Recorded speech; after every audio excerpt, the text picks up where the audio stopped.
سورہ انشقاق۔ سورہ انشقاق کا تعارف۔ اس صورت میں 1 رکوع اور 25 آیات ہیں۔ سورہ انشقاق کے مضامین۔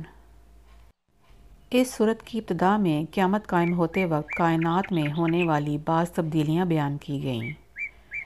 یہ بتایا گیا کہ ہر انسان مرنے کے بعد اللہ تعالیٰ کی بارگاہ میں حاضر ہو کر اپنے اعمال کا حساب ضرور دے گا اور اپنے اعمال کے مطابق جزا یا سزا پائے گا۔ یہ بیان کیا گیا کہ قیامت کے دن جن لوگوں کو اعمال نامہ دائیں ہاتھ میں دیا جائے گا تو ان سے آسان حساب لیا جائے گا اور وہ اپنے جنتی گھر والوں کی طرف خوشی خوشی لوٹیں گے، اور جنہیں اعمال نامہ پیٹھ کے پیچھے سے دیا جائے گا تو وہ عذاب سے چھٹکارا پانے کے لیے موت مانگیں گے اور انہیں جہنم کی بھڑکتی آگ میں ڈال دیا جائے گا۔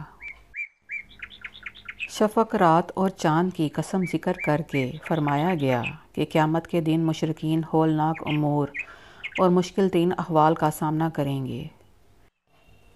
اس صورت کے آخر میں کفار و مشرکین اور ملحدوں وغیرہ کی ایمان قبول نہ کرنے پر سرزنش کی گئی اور دردناک عذاب سے ڈرایا گیا، اور جو لوگ ایمان لائے اور نیک اعمال کیے تو انہیں دائمی ثواب کی خوشخبری سنائی گئی۔